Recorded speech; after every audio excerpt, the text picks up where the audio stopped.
दानिश कुरैशी उसमें जी, हैदराबाद दानिश कुरैशी जी, भी शामिल है। दानिश कुरैशी जी, इस अमेंडमेंट में किस क्लॉज को लेकर या किस प्रावधान को लेकर सबसे बड़ी आपत्ति है आपकी?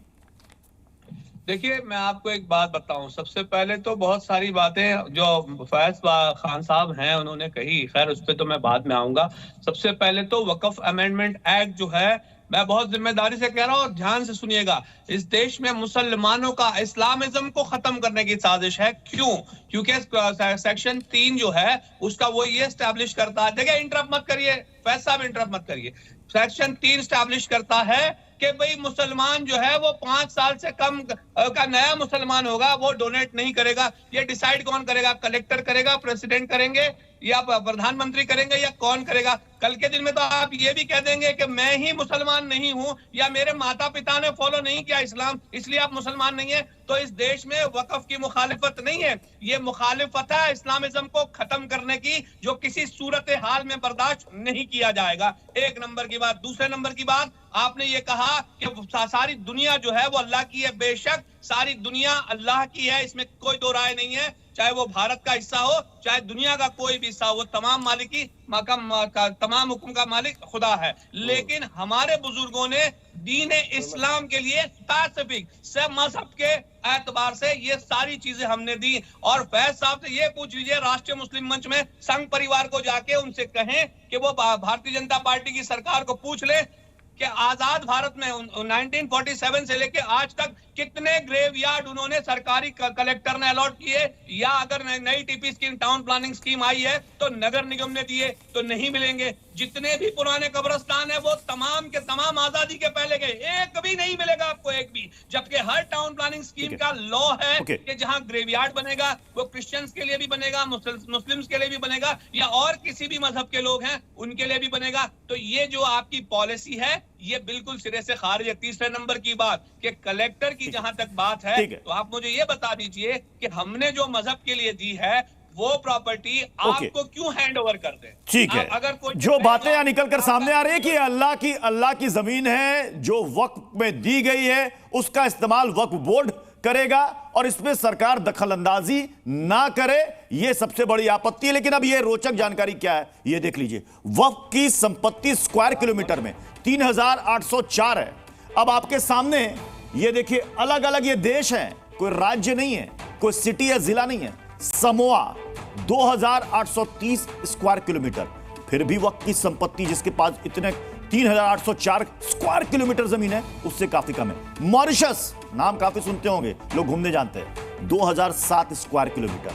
हांगकांग काफी लोग घूमने जानते हैं, 1114 square kilometre. Bahrain 787 square kilometre. Singapore काफी लोग जाते हैं, 735 स्क्वायर किलोमीटर। और अब यह देख लीजिए, ऐसे लगभग 45 से ज्यादा देश हैं जिनकी भूमि वक्फ बोर्ड की भूमि से काफी कम है। अब आपके सामने है ये देखिए, ये है एक तरफ वक्फ की संपत्ति कितने स्क्वायर किलोमीटर में फैली हुई है, 15 साल में दोगुनी हो चुकी है। और दूसरी तरफ आपके सामने ये है कुछ कंट्रीज, लगभग 40 से ज्यादा है, हमने आपके सामने फिलहाल ये 5 रखा है। अब आप सोचिए, ये वो जानकारी है जिसे देखकर कई लोगों की आंखें इस वक्त फटी रह गई होंगी। यह है वक्फ की संपत्ति। मुझे मुमताज आलम रिजवी साहब ये बताइए, ठीक है आप कहेंगे कि साहब ये तो वक्फ में दान में दी जाती है जमीन, 2009 से 2024 में ये दोगुनी से ज्यादा हो गई। इसका कहीं हिसाब किताब तो होना चाहिए ना। और कई जगह वक्फ की प्रॉपर्टी का कितना गलत इस्तेमाल होता है वो भी लोगों के सामने आया। ये सारी चीजें कहीं ना कहीं किसी जांच के दायरे में होनी तो चाहिए। ला हौला वला कुव्वता इल्ला बिल्लाहिल अलियुल अज़ीम। औज़ु बिल्लाहि मिनश शैतानिर लईनिर रजीम। बिस्मिल्लाहिर रहमानिर रहीम। या अय्युहल्लज़ीना आमनुत्तकुल्लाह व कूनू मास सादिकीन। चूँकि मैंने ये बात इसलिए कही और ये खुतबा पढ़ा कि फ़ैज़ साहब समझ रहे हैं कि खुतबा पढ़ने वाला ही जो है वो पढ़ा लिखा होता है, और जो शुरू में खुतबा न पढ़े तो पढ़ा लिखा नहीं होता। तो मैं उनको ये बताना चाहता था। खैर, मैं बहुत लंबा और ख़ुतबा पढ़ सकता हूँ और बड़ी आयतें पढ़ सकता हूँ, लेकिन चूँकि इसकी यहाँ ज़रूरत नहीं है, और उनसे मैं ज़रूर ये कहना चाहता हूँ कि वो ये समझ लें कि सच बोलना बहुत ज़रूरी है। सच बोलना बहुत ज़रूरी है, इसलिए फ़ैज़ साहब को चाहिए कि सच बोलें। आप, मैं सबसे पहले जो आप बार बार प्रत्युष जी कह रहे थे ना कि बताइए कि आखिर फ़र्क क्या है, कौन सा उसमें क्या नया आ गया है, मैं आपको बता रहा हूँ। आप देखिए कि वक्फ एक्ट 1995 व माननीय सुप्रीम कोर्ट के आदेशानुसार वंस ए वक्फ ऑलवेज वक्फ ये रहेगा। अब यहाँ जो दूसरा 24 में जो आया है वक्फ बोर्ड 2024, वक्फ बोर्ड इसके अस्तित्व को कौन छीन रहा है? नहीं, मैं बता रहा हूं ना, क्या सरकार ने कहा कि वक्फ बोर्ड को हम अस्तित्व क्या, हाथ पैर काट लीजिए, हाथ पैर प्रत्युष जी काट लीजिए और कहिए कि साहब आपकी जान कौन ले रहा है। तो भाई ऐसे हाथ पैर कटे आदमी का क्या होगा? आपने तो सब काट लिए। मैं वही तो बता रहा हूं, अगर हमें 2 मिनट का आप टाइम दे दे तो मैं फर्क एक बार आपको यहाँ क्लियर कर दूं। और इसमें जो है, सुन लीजिए, जो 2-3 बड़ी आपत्ति अगर नहीं होगी तो मुझे बोल दीजिए। इसके अलावा क्या ट्रिब्यूनल के फैसले को 90 दिनों के भीतर हाईकोर्ट में चैलेंज करना वक्फ की संपत्ति और जमीन को छीनना है? क्या कलेक्टर के दफ्तर में पंजीकरण कराना क्या वक्फ की संपत्ति को छीनना है? देखिए, क्या वक्फ बोर्ड के अंदर महिलाओं की भागीदारी सुनिश्चित करना क्या वक्फ बोर्ड की जमीन को छीनना है? मुझे ये बता दीजिए। ऐसे बात नहीं होती है, हवा बात नहीं होती है। आप कह रहे हैं कि जमीन छीनी जा रही है, जमीन छीनी जा रही है। ये विदेश में बैठ के भगोड़ा जाकिर नायक कह रहा है 50 लाख मुसलमानों एक हो जाओ, तुमसे तुम्हारी जमीन छीनी जा रही है। ये इस्लाम पर अटैक है। भाई साहब मुझे एक बात बताइएगा, आप एक सेकंड मुझे बताइएगा, 1995 और 2013 में जब आपको इसी वक्फ बोर्ड को असीमित शक्तियां दी जा रही थी, नहीं है, असीमित शक्तियां दी जा रही थी, तब ये हुआ था क्या? ये रेफरेंडम 125 ये रायशुमारी हुई थी क्या? पीयूष जी मैं इनको 123 मुझे बोलने दीजिए मेरी। अरे तो मुझे कहाँ बोलने दिया कि आपने बोल दिया ना बहुत, आपने बोला ही नहीं जो आते जब सब बोल चुके। नहीं बोला ही नहीं। मैं समस्या क्या है? और ये अच्छी बात नहीं है यहाँ इस डिबेट के अंदर भारत सरकार का, भारत मैं कह रहा हूँ कि सबसे पहले भारत का अपमान हुआ है। यहाँ बैठे हुए लोगों ने भारत सरकार का, चुनी हुई सरकार का, भारत देश का अपमान किया, भारत के संविधान का अपमान किया। सबसे पहले इस डिबेट में आगे चलने से पहले इस बात को समझना चाहिए। यहाँ ये कह रहे हैं ये जमीन वक्त की जो वक्फी जमीन जो है वो भारत की नहीं है, इस देश की कण कण की भूमि भारत सरकार बिल्कुल भारत के, हम भी भारत के, भारत सरकार की परेशान हो। ये जो कह रहे हैं की जमीन भी भारत की है, हम भी भारत के, विश्वास नहीं करते। नहीं विश्वास है, सरकार का विश्वास है, सीधा विश्वास है, इसीलिए तो लड़ रहे हैं। अगर विश्वास होता तो लड़ते क्यों? विश्वास होता तो लड़ते क्यों? लोग आप बात क्यों करते?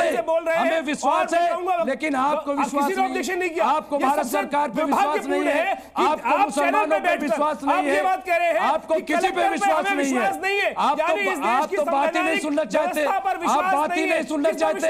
नहीं, हमें व्यवस्था पर है, हमें व्यवस्था पर विश्वास है, तभी तो हम क्यूआर कोड का इस्तेमाल कर रहे हैं, तभी तो हम जो है जेपीसी में अपनी राय रख रहे हैं, तभी तो हम संविधान की बात कर रहे हैं। हम संविधान की बात क्यों कर रहे हैं? आप देखिए ना प्रत्युष जी, हम संविधान की बात कर रहे हैं। आप देखिए, मैं आपको एक पॉइंट बताना चाहता हूं, एक चीज क्लियर करना चाहता हूं।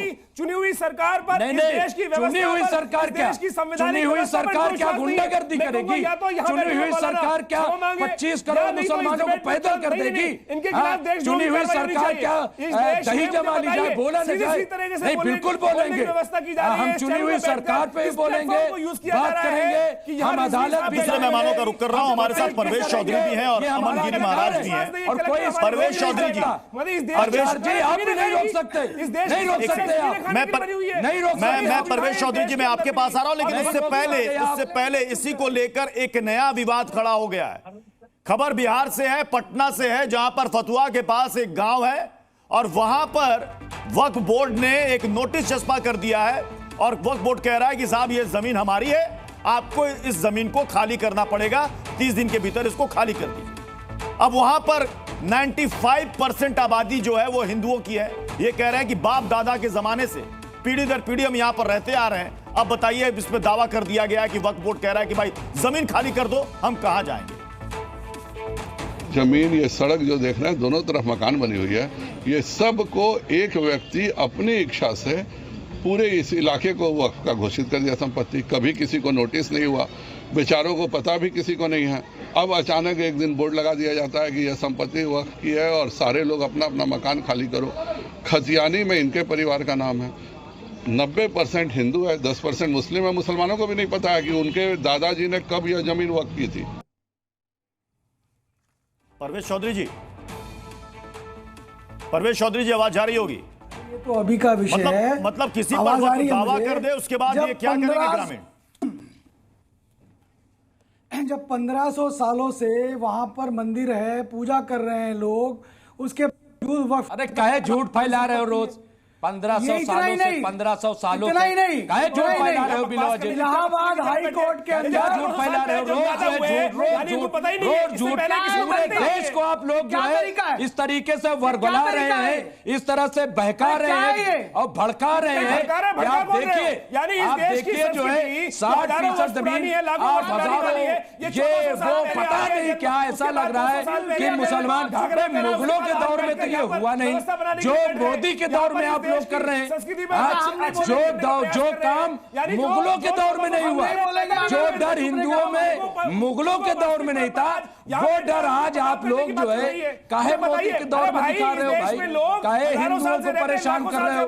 काहे हिंदुओं को जो है ये नए काम में लगा रहे हो? अरे मत कीजिए, मत कीजिए, खुदा के लिए मत कीजिए। हिंदुस्तान को बचा लीजिए, समझना चाहिए। मत कीजिए आप ये हिंदू मुसलमान, बंद कर दीजिए, ये यहाँ से भागे, बंद कर दीजिए आप आचार्य जी, बंद कर दीजिए, मत गुमराह कीजिए उनको। रोजगार से, उनके रोजगार की बात कीजिए, महंगाई पे बात कीजिए, उनके सुरक्षा की बात कीजिए, उनके पढ़ाई लिखाई की बात कीजिए।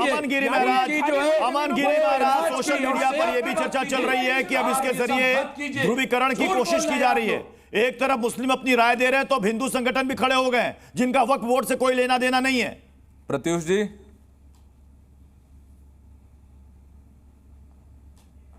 अमन गिरी जी। प्रत्युष जी, मैं यहाँ पर हमारे जितने भी मुस्लिम स्कॉलर हैं उनसे एक बात कहना चाहूँगा कि आप पढ़े लिखे गवारों की तरह बात मत कीजिए। आज के समय में क्या अमेंडमेंट नहीं होनी चाहिए? घूसखोरी का सब में बड़ा तंत्र वक्फ में मचा हुआ है, और वक्फ की जमीन अगर अच्छे से उपयोग होती तो आज के समय में कई लोगों का भला होता। वक्फ में एक अमेंडमेंट आया जिसमें 2 बहनों को वक्फ में जगह मिलनी चाहिए। अरे पहले से थी। अरे कहाँ है जगह यार? 32 से तुमने पूरा घूसखोरी मचाया है। पहले अरे इस भाषा में बात करना है तो क्या पता नहीं, मैं बता रहा। अरे आपको नहीं पता है, आपको नहीं पता क्या क्या संशोधन हुए हैं और क्या क्या संशोधन हो रहे हैं? आपको पता है कुछ? बोर्ड नहीं है, इस तरीके से बात नहीं होती है, नहीं है। अरे तो आप जो झूठ बोलेंगे, आपको पता नहीं है, मैं बता रहा हूँ।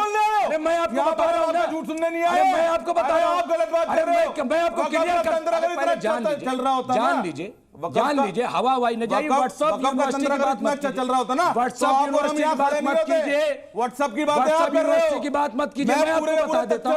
अरे भैया सुन लो, सुन लो, कुछ जानकारी मिल जाएगी तो सही हो जाओगे। सुन लो, आप भी जानकारी लो। यहाँ पर जो औरतों के मेंबर की बात वक्फ बोर्ड की नहीं, जान लो। तो रजिस्ट्रेशन में आपको अरे नहीं भैया सुन लो, मैं बता रहा हूँ। अरे सुन लोगे तो इल्म में इजाफा हो जाएगा। अरे इजाफा तो आप भी करो, ज्ञान बढ़ जाएगा। सुन, आप भी इजाफा करो। अरे भाई ज्ञान बढ़ जाएगा। अरे ज्ञान तो बढ़ रही है, के लिए नहीं है, बढ़ रही है, वो सेंट्रल वक्फ काउंसिल के लिए। मेरी बात सुनो। अरे भाई जो औरतों के लिए भारत में रजिस्ट्रेशन कराने में भाई जानकारी ले लोगे, भाई ज्ञान हासिल कर लो बाबा जी, ताकि शर्मिंदा न हो। दूसरे जगह जाओ, शर्मिंदा कर रहे हो आप, तो शर्मिंदा नहीं हो। फैसला जुड़ गया हमारे साथ। अरे मेरी बात सुन लो, देखो वो वक्फ बोर्ड के लिए नहीं है। परवेश चौधरी को लाइएगा स्क्रीन पर। परवेश चौधरी तक आवाज आ रही है तो स्क्रीन पर लाइएगा। परवेश चौधरी, और इसी तरीके से 2 गैर मुस्लिम पक्ष का एक बड़ा दावा यह है कि साहब जब इसको लेकर के ट्रिब्यूनल ऑलरेडी है तो फिर इसमें बदलाव की जरूरत क्यों है? लगता है परवेश जी हमारे साथ नहीं है। मैं जी विक्रमादित्य जी आप ही से इसका जवाब चाहूंगा। जब ऑलरेडी ट्रिब्यूनल है और उसमें ऑलरेडी जज रैंक के अधिकारी उसमें होते हैं, तो फिर इसमें यह क्यों कहा जा रहा है कि साहब इसको आप हाई कोर्ट में लेकर जा रहे हैं? क्यों लेकर जा रहे हैं जबकि ऑलरेडी उसके लिए आपने एक ट्रिब्यूनल बना रखा है? विक्रमादित्य जी आप ही से है सवाल। जी, एक पुरानी कहावत है, मैं बड़ी इस पे खुद ही कातिल वही मुंसिफ, अदालत भी उन्हीं की। ये स्थिति समझे कि आप ही जमीन एक्वायर कर लेते हो, आप ही जमीन को ये आप कहेंगे, सुनो, ये आप कहेंगे, अभी आप सुन रहे थे क्या? नहीं सुनेंगे आप।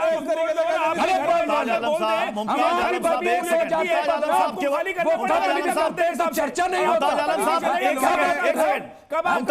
मेरा सवाल से था, आपके प्रधानमंत्री, आप लोगों के मुख्यमंत्री, आपकी सुप्रीम कोर्ट, ये सुन लीजिए, ये सुन लीजिए आप, ये सुन लीजिए। अगर आपको लग रहा है ट्रिब्यूनल हमारा हो गया, हमारा कैसे हो गया? क्या वो हुकूमत और संविधान कैसे नहीं? काहे झूठ बोल रहे हो? अरे झूठ मत बोलो। यहाँ जो वक्फ का ट्रिब्यूनल है वो पाकिस्तान का बनाया हुआ नहीं है महाराज, हिंदुस्तान अफगानिस्तान का बनाया हुआ नहीं है।